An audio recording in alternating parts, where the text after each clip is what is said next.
அனைவருக்கும் வணக்கம். எல்லாம் வல்ல இறைவனின் திருவருளால் ரோட்டரி மாவட்டம் 2981 மாவட்ட ஆளுநர் ரோட்டரி எம்பி செல்வநாதன் அவர்களின் சீரிய தலைமையில் rotary club of Karaikal friend city வழங்கும் காலை சக்கரம் மனிதனின் இயற்கை வாழ்வியல் முறை உன் உடல் உன்னுடன். இந்த திட்டத்தை சிறப்பாக நடத்திக் கொண்டிருக்கும் rotary club of Karaikal friend சிட்டியின் உதவியாளர் ரோட்டரியின் ரவி அவர்களுக்கும், தலைவர் ரோட்டரியின் குணபாலன் அவர்களுக்கும், செயலாளர் ரோட்டரியின் ராஜ்குமார் அவர்களுக்கும் மற்றும் இன்று நம்முடன் இணைந்து பணியாற்ற காத்துக் கொண்டிருக்கும் rotary club of Thanjavur south சங்கத்தின் உதவியாளர் ரோட்டரியன் நாராயணன் அவர்களுக்கும், தலைவர் ரோட்டரியன் அசோக்குமார் அவர்களுக்கும், செயலாளர் ரோட்டரியன் ஸ்ரீதேவன் அவர்களுக்கும் மற்றும் திட்ட தலைவர் ரமேஷ் மோகன் அவர்களுக்கும், ஆசான் கண்ணப்பன் ஐயா அவர்களுக்கும், பூங்குடி கண்ணப்பன் அவர்களுக்கும், இன்று சிறப்பு விருந்தினராக கலந்து கொண்டு சிறப்பிக்க இருக்கும் மதன் குமார் ஐயா அவர்களுக்கும், இந்த நிகழ்விலே தொடர்ந்து சிறப்பித்துக் கொண்டிருக்கும் அனைத்து நல்லுள்ளங்களுக்கும் இந்த காலை வேளையிலே வாழ்த்துக்களையும் வரவேற்புகளையும் தெரிவித்துக் கொண்டு நிகழ்ச்சியின் முதல் நிகழ்வாக ரோட்டரி இறை வணக்கம் வாசிக்க வருகிறார் rotary club of Thanjavur south சங்கத்தின் உறுப்பினர் சுகந்தி அவர்கள். मेरा नाम साक्षी पटेल और मैं आप सभी का स्वागत करती हूँ। क्या है, हम ऐसे कौन से थॉट्स प्रोड्यूस करें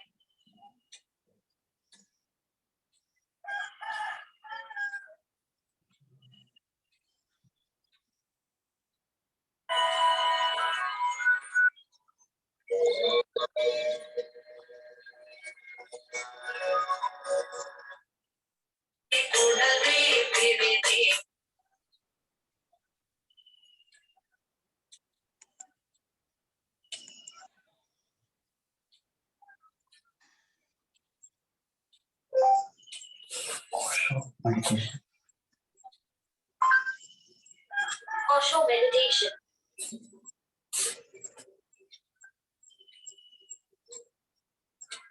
பூங்குடி அம்மா மியூட் பண்ணீங்கம்மா, சவுண்ட் வருது.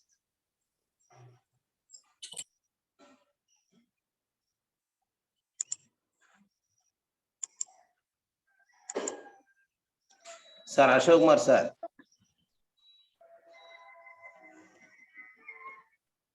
மியூட்ல இருக்கு சார், அன்மியூட் பண்ணீங்க சார், வாய்ஸ் வரல. அவருக்கு இன்னும் ஆடியோ கனெக்ட் ஆகல தலைவரே. அப்படியா? ஓஹோ.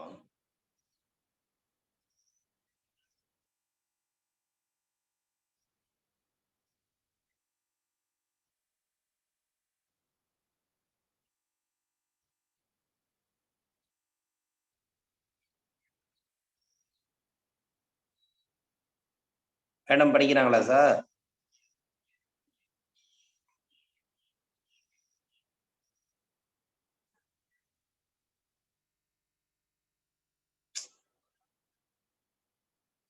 நெட்வொர்க் இஷ்யூவா இருக்குன்னு நினைக்கிறேன் சாருக்கு.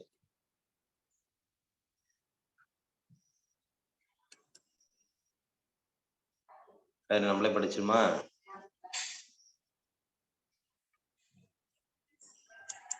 யார் படிக்கிறா? என்கேபி படிக்கிறாரா? கலியர்மல்ஜி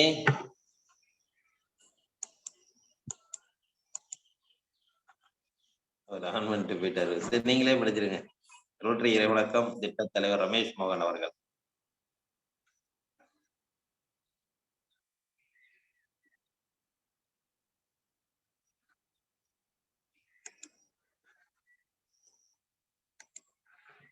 அனைவருக்கும் உற்சாகமான காலை வணக்கம். ரோட்டரி இறை வணக்கம். எங்கும் நிறைந்த எங்கள் இறைவா, எல்லையில்லா பொருளை, இன்பத்தின் ஊற்று, அன்பின் வடிவே, அருளின் ஒளியே, எங்கள் எண்ணம் சொல் செயல் யாவற்றிலும் தூய்மை நிலவிட வேண்டுகிறோம். உலகில் நட்புணர்வும் நல்லுறவும் அன்பும் அமைதியும் அறமும் தழைத்திட நின்னருள் வேண்டி நிற்கின்றோம். யாதும் ஊரே யாவரும் கேளீர் என்பதை உணர்ந்து மக்கள் தொண்டிலே நாங்கள் நாளும் ஈடுபட எங்களுக்கு வலிமை தருவாய். எல்லோரும் எல்லா வளமும் பெற்று இனிதே வாழ்ந்திட இறையே அருள் புரிவாய். ரோட்டரி 4 வழி சோதனை. நாம் நினைக்கும் சொல்லும் அல்லது செய்யும் விஷயங்கள் 1 உண்மையா? ஆம். 2 சம்பந்தப்பட்ட அனைவருக்கும் நியாயமா? ஆம். 3 நல்லெண்ணத்தையும் சிறந்த நட்பையும் உருவாக்குமா? ஆம். 4 சம்பந்தப்பட்ட அனைவருக்கும் பயனளிக்குமா? ஆம். வாய்ப்புக்கு நன்றி. நன்றி நன்றி திட்டத்தில் ரமேஷ் மோகன் அவர்களே. அடுத்த நிகழ்வாக இறை வேண்டுதல் அளிக்க வருகிறார் பூமுடி கண்ணப்பனம் அவர்கள். அனைவருக்கும் காலை வணக்கம். எல்லையற்ற பரம்பொருளே, பயிற்சியின் மூலம் உடல் உள்ளம் நலம் பெற அருள் புரிவாயாக. ஒட்டிய வயிறும் உயர்ந்த நெஞ்சமும் திறந்த தோள்களும் திண்ணிய நெஞ்சமும் துள்ளும் கால்களும் துவளா இதயமும் மலர்ந்த முகமும் கனிந்த பார்வையும் யாவும் பெற்று இறையுணர்வோடும் இயற்கையோடும் இணைந்து வாழ்வோம். நம் மனம் சாந்தமானது, இரக்க குணமுடையது, நல்வினை ஆற்றக்கூடியது. இந்நல்வழியில் நாம் அனைவரும் இறையுணர்வோடும் இயற்கையோடும் தொடர்ந்து பயணிப்போம். வாழ்க வளமுடன். நன்றி நன்றி அம்மா. அடுத்த நிகழ்வாக பிரணாமந்தி. சின்முத்திரை வச்சுக்கலாங்க.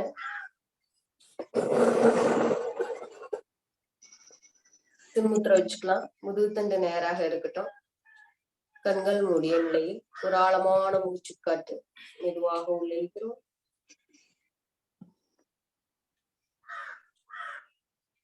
அகர ஓசை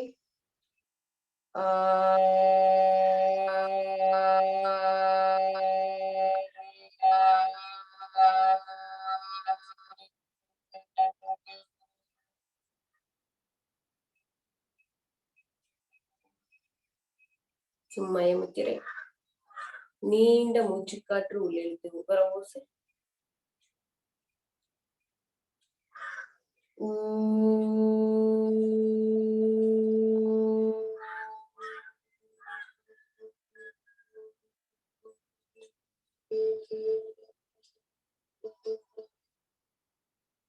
ஆதிமுத்திரை.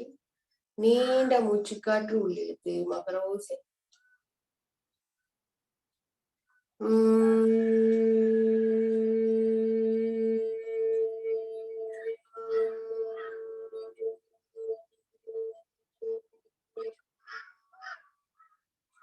மீண்டும் சின்முத்திரை. நீண்ட மூச்சுக்காற்று உள்ளிழுத்து அகர ஓசை.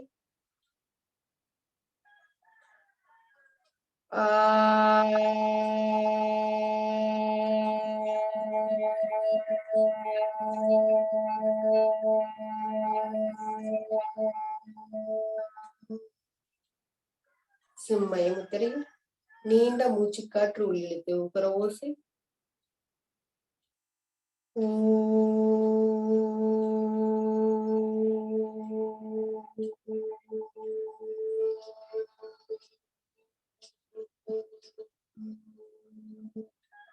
ஆதிமுத்திரை.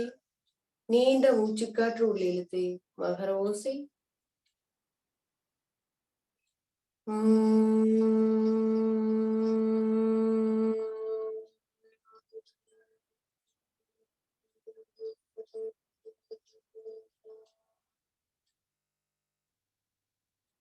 ஆனந்த முத்திரையில் ஒரு ஆழமான மூச்சுக்காற்று மெதுவாக உள்ளிழுத்து மெதுவாக வெளிவிடுங்க.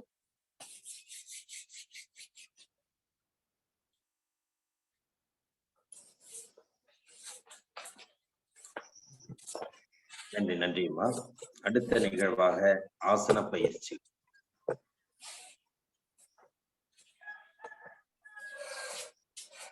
அனைவருக்கும் இனிய காலை வணக்கம். நேற்று நாம் பார்த்தது போல் தட்டுவர்மம். அந்த தட்டுவர்மத்துல நம்ம மெயினா பார்க்கறது என்னன்னா, இந்த நிணநீர் மண்டலம் அப்படின்னு சொல்லிட்டு சுரக்கக்கூடிய மண்டலங்கள்.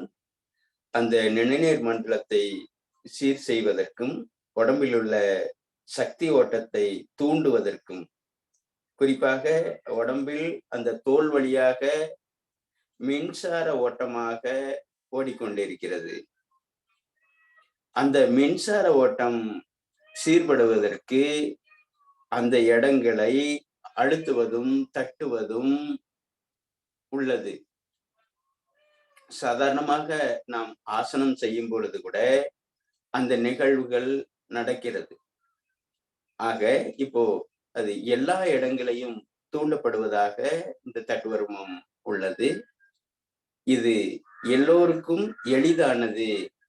வயதானவர்கள் கூட இந்த தட்டுவர்மத்தை செய்யலாம். நாம் குறிப்பாக அந்த கைகளுக்கு மட்டுமே நாம் அந்த தட்டுவர்மத்தை தொடக்க காலகட்டங்களில் முதல் மாதத்தில் நாம் அதை செய்தோம்.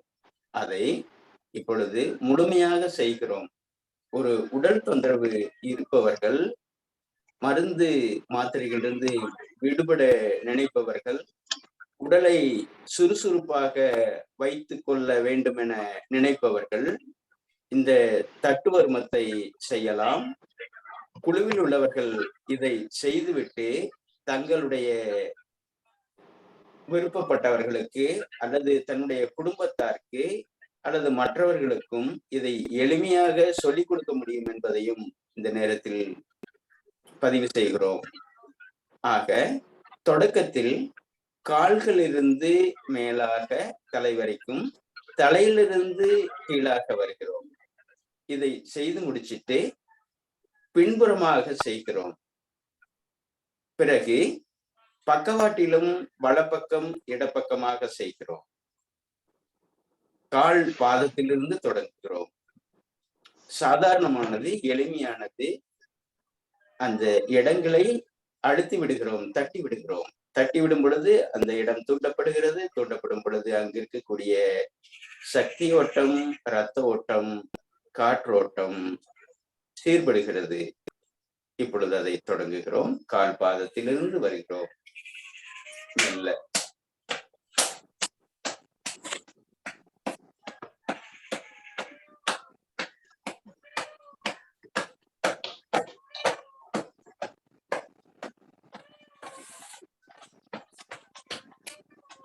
அப்படியே மேல வரலாங்க.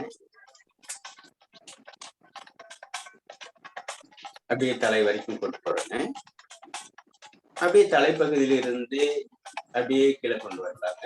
நல்லா தட்டலாங்க, ஒண்ணும் ஆயிடாது. நல்லா வேகமா தட்டலாங்க. நல்லா தட்டுங்க, நல்லா தூண்டப்பட்டுங்க. நல்லா நல்லா தட்டுங்க, நல்லா அடிங்க. இன்னும் நல்லா செய்யுங்க. இன்னும் நல்லா வேகமா, இன்னும் வேகமாக. அடுத்து பின்புறமாக குதிகாலிலிருந்து பின்பக்கமாக திரும்பி நின்று செய்கிறோம். நீங்க எப்படி வேணாலும் செய்துக்கலாங்க.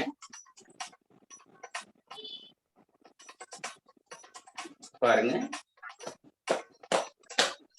நல்ல அந்த மடிப்புல நல்ல அந்த சிறுநீரக சக்தி ஓட்டத்தை தூண்டக்கூடியதாக இருக்கும். அப்படியே பின்பக்கம் போறோம். அந்த கல்லீரலுக்கான சக்தி ஓட்டம், சிறுநீரகத்தை நல்லா தட்டி விட்டுறோங்க. நல்லா இடுப்பு பகுதியில நல்லா தட்டி விட்டுறோம். அப்படியே பின்பக்கமாக கொண்டு வாங்க. அப்படியே மேல கொண்டு வர்றோம்.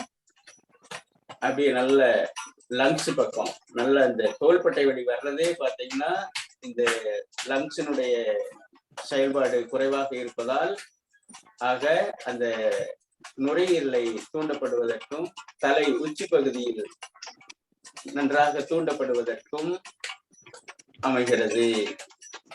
பின்பு வலப்பக்கமாக, வலப்பக்கம் பக்கவாட்டில் கால்களிலிருந்து மேலாக கொண்டு போகிறோம். அதுக்கு முன்பாக தலையிலிருந்து கீழாக கொண்டு வருகிறோம்.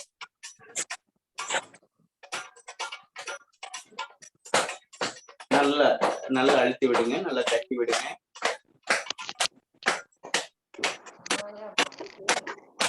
எந்த இடத்துல கால்கள்ல வலி இருந்தாலோ, இடுப்புல வலி இருந்தாலோ, முதுகு பக்கத்தில் வலி இருந்தாலோ, அந்த இடங்கள், அந்த வலிகள் அந்த இடத்தை விட்டு அகலும். ஆழ்ந்த மூச்சு. அதற்கு பிறகு பக்கவாட்டில்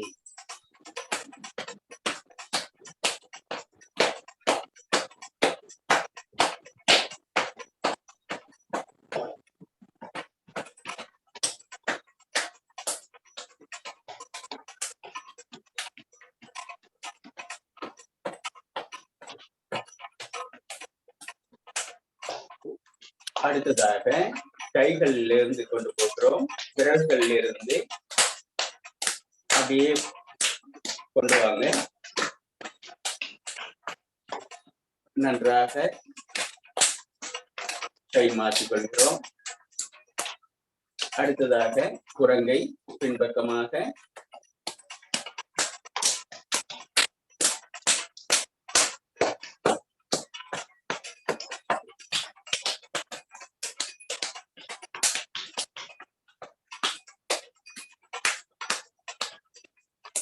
அப்படியே நேராக நின்று சுவாசத்தை கவனிக்கிறோம். அந்த தட்டிய இடத்தில் அந்த இடங்கள் வெப்போட்டம், காற்றோட்டம், இரத்த ஓட்டம், உயிரோட்டம் சீர்படாக உள்ளது. அடுத்ததாக நேராக நின்று இரு காதுகளை பிடித்து ஒரு 5 முறை காற்றை வெளிவிட்டு உள்ளிழுத்து சூப்பர் பிரெயின் யோகா செய்து கொள்கிறோம். அமர்ந்து மேலிருந்து கொள்கிறோம்.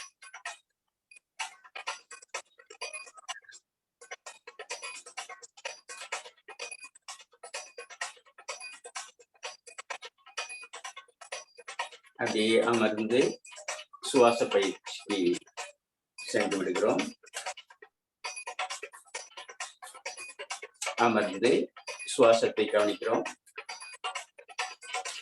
தங்களுடைய வீடுகளில் முதியவர்களுக்கு, பெரியவர்களுக்கு உடலில் வலி இல்லாமல் இருக்க வேண்டுமானால், உங்களை தொந்தரவு செய்யாமல் இருக்க வேண்டுமானால், கொஞ்ச நேரம் ஒதுக்கி பயிற்சியை நீங்கள் செய்து கொடுத்தால் நிச்சயமாக அவர்களுடைய உடல் உள்ள தொந்தரவுகள் அந்த உடலை விட்டு அகலும்.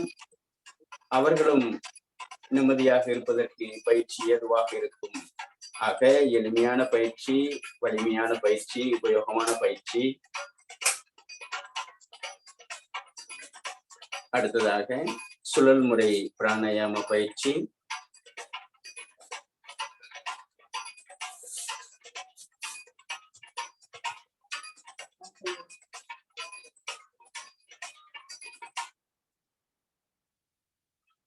இடதில் உள்ளிழுத்து வலதில் வெளியேற்றி, வலதில் உள்ளிழுத்து இடதில் வெளியேற்றுகிறோம்.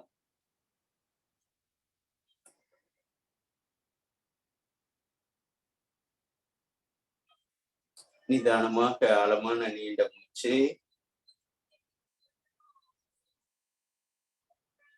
சுழல் முறை பிராணாயாம பயிற்சி செய்வதால் வெப்பம், குளிர்ச்சி சமன்படுகிறது, மனம் சீர்படுகிறது. மனதை புலன்கள் வழி செலுத்தாமல் மனதின் வழி நல்ல செயல்களில் செலுத்துவதற்கு இப்பயிற்சி துணை செய்கிறது. மேலும் ஆழ்ந்து சுவாசிக்கும் பொழுது நுரையீரல் பகுதி முழுவதும் நிறைந்து அங்குள்ள காற்றறைகள் முழுவதும் நிரம்பி வெளியேறுவதற்கு ஏதுவாக அமைகிறது. நாம் சாதாரணமாக சுவாசிக்கும் பொழுது அந்த நுரையீரலுடைய முழு கொள்ளளவையும் நிரப்புவதாக அமைவதில்லை. மிக மிக முக்கியமாக கவனிக்க வேண்டிய விஷயம், நம்முடைய நுரையீரல் முழுவதும் காற்று நிரம்பி வெளியேறுவதற்கான வழிமுறைகளே இல்லை என்கிறார்கள். அதேபோல் நம்முடைய மூளையையும் நாம் செயல்படுத்துவதில் 100ல் 10 மடங்கு கூட செயல்படுத்துவதில்லை என்கிறார்கள். ஆக மூளை நன்கு செயல்படுவதற்கு, நினைவாற்றலை பெருக்கிக் கொள்வதற்கு, உடலில் வலிகள் இல்லாமல் இருப்பதற்கும், இரத்தத்தை சுத்தப்படுத்துவதற்கும் இந்த மூச்சு பயிற்சி மிக மிக முக்கியமானது. உடலையும் உள்ளத்தையும் ஒரு சேர குணப்படுத்துவதில் இந்த மூச்சு பயிற்சி மிக பங்கு வகிக்கிறது. வீட்டில் எப்படி மின்சாரம் குறைவாக இருந்தால் அந்த மின்சார விளக்குகள் முழுமையாக வெளிச்சம் தராது என்பார்கள்.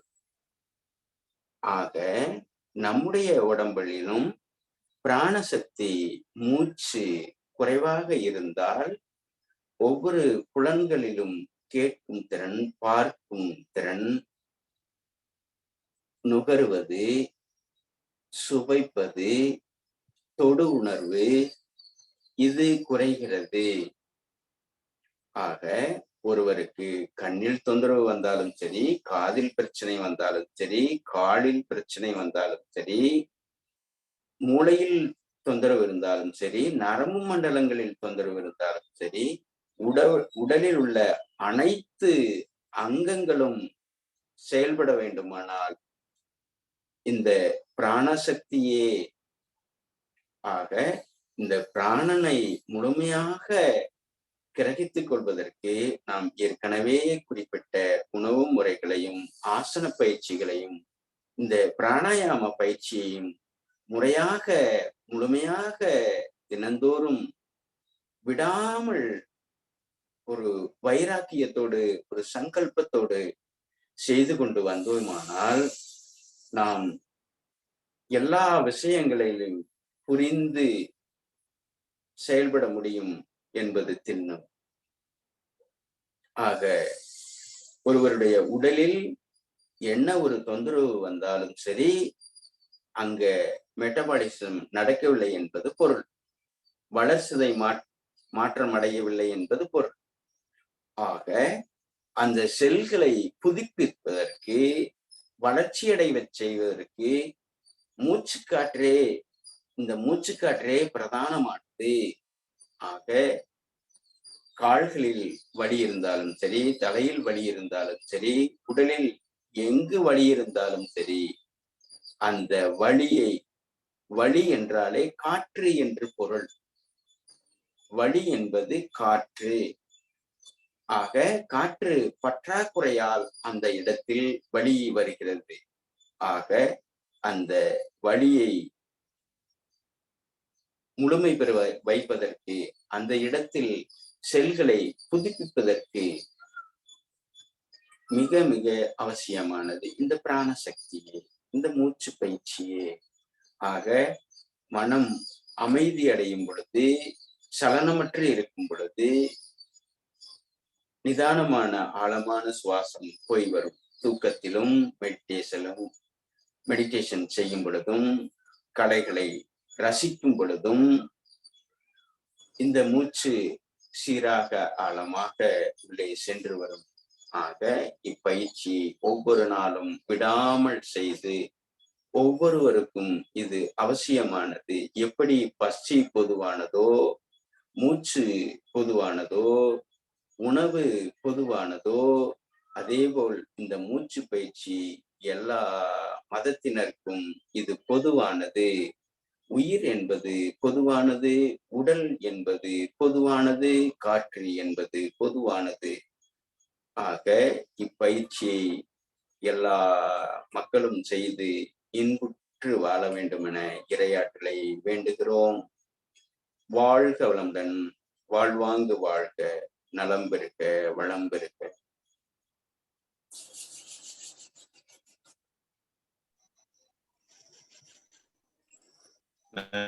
நன்றி அம்மா, நன்றி ஐயா. சிறப்பான வசனங்களையும் சிறப்பான ஒரு வழிமுறைகளையும் ஏற்படுத்தி கொடுத்த இருவருக்கும் நன்றியை தெரிவித்துக் கொண்டு, அடுத்த நிகழ்வாக ஈழ பாஸ்கர் ஐயாவின் தினம் ஒரு சிந்தனை ஆடியோ மூலம் கேட்க இருக்கிறோம்.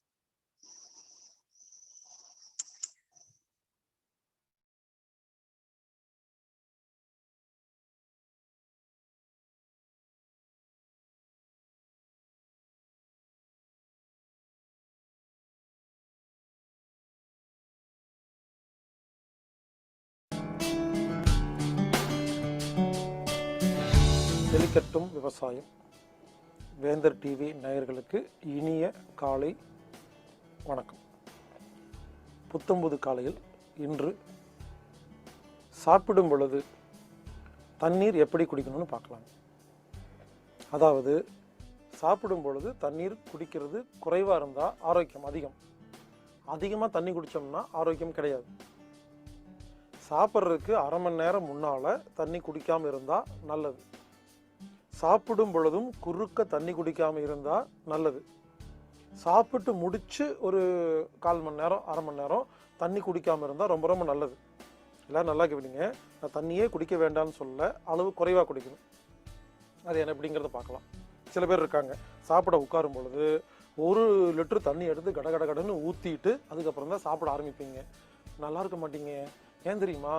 வயிற்றுல சாப்பாட்டை ஜீரணம் பண்ணுறதுக்கு என்சைம்ஸு, இந்த சுரப்பிகள், ஆசிடெல்லாம் சுரந்துருக்கும். அப்போது ஜீரணம் பண்ண வேண்டிய அந்த ஆசிடெல்லாம் 1 லிட்டர் தண்ணி ஊற்றினா என்னாகும்? அவிஞ்சு போயிடும், நீர்த்து போயிடும், டைல்யூட் ஆயிரும். அதுக்கப்புறம் சாப்பாடு ஜீரணம் ஆகாதுங்க. வாயில் நடக்கும் ஜீரணத்துக்கு காற்று எதிரி, வயிற்றில் நடக்கும் ஜீரணத்துக்கு தண்ணி எதிரி. அதனால இப்போ 2 மணிக்கு சாப்பிட போறீங்கன்னு வச்சுக்கோங்களேன், 1:30 மணிக்கு அப்புறம் தண்ணி குடிக்கிறது நிறுத்துங்களேன், சாப்பாடு அருமையா ஜீரணமாகும். ஏன்னா வயிற்றுக்கு தண்ணி தேவையில்லை ஜீரணம் பண்ணும் பொழுது. அடுத்தது, சாப்பிடும் பொழுது குறுக்க தண்ணி குடிக்க கூடாது. சில பேர் என்ன பண்ணுவாங்க, ஒரு வாய் சாப்பாடு ஒரு முடக்கு தண்ணி, ஒரு வாய் சாப்பாடு ஒரு முடக்கு தண்ணி, சாப்பிட்றக்குள்ள டப்பா காலி ஆயிரும் 2 லிட்டரு. அப்படி சாப்பிடக்கூடாதுங்க. ஏன்? இப்போ சாப்பாடு சாப்பிடும் பொழுது உதட்டை பிரித்து சாப்பிடக்கூடாதுன்னு பார்த்தோமா? அப்போ அதே மாதிரி சாப்பிடும் பொழுது நாம் தண்ணி எடுத்து உள்ளே ஊற்றினா என்ன ஆகும்? வாயில் சாப்பாடு இருக்குது, அதை ஜீரணம் பண்ணுறது எச்சில், சில என்சைம்ஸ் எல்லாம் ஜீரணம் பண்ணிகிட்டு இருக்கு. நீங்கள் தண்ணி எடுத்து உள்ளே ஊற்றுனீங்கன்னா எச்சில் அந்த என்சைம் எல்லாம் வேலை செய்யாதுங்க, டைலூட் ஆயிருங்க, நீர்த்து போயிருங்க, அப்புறம் சாப்பாடு ஜீரணம் ஆகாது. எனவே சாப்பிடும் பொழுது, வாயில் சாப்பாடு இருக்கும் பொழுது, மென்று கொண்டு இருக்கும் பொழுது தண்ணீர் குடிக்கக்கூடாது. கொஞ்சம் அளவுக்கு அதிகமாக குடிச்சிங்கன்னா வாயுங்கடும் வயிறுங்கடும். வாய்க்குள்ளே தண்ணி போச்சுன்னா என்சைம்ஸ் இந்த எச்சில் எல்லாம் வேலை செய்யாது. கொஞ்சம் அளவுக்கு அதிகமாக குடிச்சு வயிற்றுக்குள்ளே போச்சுன்னா அங்கே இருக்கிற ஹைட்ரோகுளோரிக் ஆசிட், பெப்சின் போன்ற ஜீரண சுரப்பிகள் அதுவும் வேலை செய்யாது. எனவே சாப்பிடும் பொழுது குறுக்க தண்ணி குடிக்கிறது நல்லதில்லை. சில பேர் கேட்குறாங்க, அது எப்படிங்க தண்ணி குடிக்காமல் நம்ம சாப்பிட்றதுன்னு கேட்டிங்கன்னா, ஏங்க சாப்பிடும்போது ஏன் தெரியுமா தண்ணி தான் எடுக்குது? ஒழுங்காக சாப்பிடல, அதை எடுக்குது. வாயில் சாப்பாடு போட்டு பல்லுக்கு நல்லா வேலை கொடுத்து கூழ் மாதிரி அரைச்சி முழுங்கினா இதுவே தண்ணி மாதிரி ஆயிரும். அப்புறத்துக்கு தண்ணி. எனவே தான் நமது முன்னோர்கள் சொல்லியிருக்கிறார்கள், சாப்பாட்டை குடி, தண்ணீரை சாப்பிடு. சாப்பாட்டை நல்லா மென்று கூழ் மாதிரி தண்ணி மாதிரி மாற்றி முழுங்கணும். தண்ணியை மெதுவாக கடிச்சு மெதுவாக பொறுமையாக சாப்பிடணும். எவ்வளோ பெரிய வார்த்தைகள் நம்ம தாத்தா பாட்டி சொல்லிட்டு போயிருக்காங்க, அதை ஃபாலோ பண்ண போதுங்க. எனவே சாப்பிடும் பொழுது குறுக்க தண்ணி குடிப்பது நல்லதில்லை. சில பேர்த்துக்கு ஏன் தெரியுமா தாகம் எடுக்குது? நாம ஒழுங்கா மெல்லுல, ஒழுங்கா சாப்பிடல, அதனால தாங்க தாகம் எடுக்குது. ஒழுங்கா சாப்பிட்டா, ஒழுங்கா மென்னா தாகமெல்லாம் எடுக்காதுங்க. அதே மாதிரி சாப்பிட்டு முடிச்ச உடனேயும் தண்ணி குடிக்கக்கூடாது. சில பேர் இருக்காங்க, சாப்பிட்டு முடிச்ச உடனே எடுத்து 1 லிட்டர் எடுத்து கடன்னு ஊற்றிடுவீங்க. நல்லது இல்லைங்க, சாப்பாடு ஜீரணம் ஆகாதுங்க. அப்போ என்ன பண்ணணும்? சாப்பிட்டு முடிச்சோடனே ஒரு 10 நிமிஷம் இல்லை குறைஞ்சது 1/4 மணி நேரம் முதல் அரை மணி நேரம் வரை வெயிட் பண்ணணும். அதுக்கப்புறம் தான் தண்ணி குடிக்கணும். சரிங்களா? கடைசியாக என்ன சொல்ல வரேன்னா, சாப்பிட்றதுக்கு முன்னால் அரை மணி நேரம் தண்ணி குடிக்காதீங்க. சாப்பிடும் பொழுது தண்ணி குடிக்காதீங்க. சாப்பிட்டு முடிச்சு ஒரு அரை மணி நேரம் தண்ணி குடிக்காதீங்க. உடனே சில பேர் கேட்பீங்க, தம்பி நீ சொல்கிறத பார்த்தா சாப்பிட்றதுக்கு முன்னால் அரை மணி நேரம், சாப்பிடும்போது அரை மணி நேரம், சாப்பிட்டு முடிச்சு அரை மணி நேரம், ஏன்பா 1.5 மணி நேரம் தண்ணி குடிக்காமல் இருக்கணுமா அப்படின்னு கேட்பீங்க. இங்கே பாருங்க, நல்லா கேளுங்க, நான் மறுபடியும் சொல்கிறத கேளுங்க. தண்ணியே குடிக்க வேண்டாம் அப்படின்னு சொல்லலை, குடிங்க, அளவு கம்மியாக குடிங்க. அதாவது என்ன சொல்ல வரேன்னா, தண்ணி நிறைய ஊற்ற வேண்டாம். ஒரு முடக்கு 2 முடக்கு கொஞ்சம், அதாவது குடிக்கிற தண்ணியோட அளவு உதடு வாய் தொண்டை வரைக்கும் தான் போகணும், வயிற்றுல போய் விழுகக்கூடாது. இதான் ரூல்ஸ். இப்போ சாப்பிட உட்காடுறீங்க, உங்களுக்கு வாய் கொஞ்சம் அன்னீசியாக இருக்குது, ட்ரையாக இருக்குது, ஈரமாக இல்லை, தண்ணி குடிக்கணும்னு தோணுது. அப்போ என்ன பண்ணுங்க, எடுத்து ஒரு 1 லிட்டர் எடுத்து ஊற்றிடாதீங்க. கொஞ்சமாக, சுமார் உதடு வாய் தொண்டை நினைகிற வரைக்கும் கொஞ்சமாக குடிங்க. நல்லா கேட்டுக்குங்க, சாப்பிடும் பொழுது குடிக்கிற தண்ணி வயிற்றுக்குள் போகக்கூடாது. இதுதான் கான்செப்ட். அளவா கொஞ்சமாக குடிச்சுக்குங்க, நாக்கு தொண்டை நினைக்கிறதுக்கு. நினச்சாச்சா சாப்பிடுங்க. சாப்பிடும் பொழுது ஆக்சுவலாக தண்ணி தேவையில்லை. ஒருவேளை உங்களுக்கு குடிக்கணும்னு தோணுனா குடிங்க, அளவு கம்மியாக இருக்கணும். சாப்பிட்டு முடிச்சாச்சு. சாப்பிட்டு முடிச்சோன்னா வாய்க்குள்ள குப்பையாக இருக்குமா, ஒரு மாதிரி அன்னீசியாக இருக்குமா? ஸோ தண்ணி குடிக்க வேண்டாம்னு சொன்னேங்கிறதுக்காக நீங்கள் குடிக்காமல் இருக்காதீங்க, குடிங்க. ஒரு 1/4 டம்ளர் 1/2 டம்ளர் கொஞ்சமாக குடிங்க. குடிச்சிட்டு ஒரு 15 நிமிஷம் வெயிட் பண்ணுங்க. அதுக்கப்புறம் எவ்வளோ தண்ணி குடித்தாலும் அது ஜீரணத்தை கெடுக்காது. செஞ்சு பாருங்களேன், ஆச்சரியமாக இருக்குங்க. சில பேர் கேட்குறாங்க, சாப்பிடும்போது காரமாக இருந்தால் தண்ணி குடிக்கணும் இல்லையான்னு. ஹலோ, தண்ணி குடிக்காதீங்க, அதுக்கு பொதுவாக காரத்தை கம்மி பண்ணுங்க. குழம்பு காரமாக இருக்கா, கொஞ்சம் எண்ணெய் ஊற்றுங்க. பாருங்க, காரம் இருக்குன்னு சொல்லி தண்ணி குடிச்சு ஜீரணத்தை கெடுக்கிறத விட காரத்தை குறைப்பதற்கு என்ன வேலை இருக்கோ அதை செய்யுங்க. சில பேர் கேட்குறாங்க, சாப்பிடும்போது விக்கல் வருது, அப்போ தண்ணி குடிக்காமல் எப்படி இருக்கிறதுன்னு. விக்கல் ஏன் தெரியுமா வருது? சில பேர் சொல்லுவாங்க, உங்களை யாரோ நினைக்கிறாங்க அதான் விக்கல் வருதுன்னு. கிடையாது, நீங்க தான்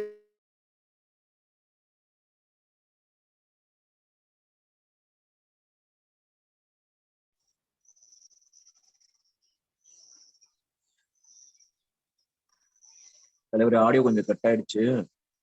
வெயிட் பண்ணலாமா? சரி, ஓகே. இல்ல வேணாம் விட்டுருங்க. ஐயா வந்திருக்காங்க. முடிய போதா இருக்காரு. போதும், பரவாயில்ல, நினைப்பேன். சரி, அதான் கொஞ்சம் தானே இருக்கு. பரவாயில்ல, பரவாயில்ல. ஓகே. ஓகே.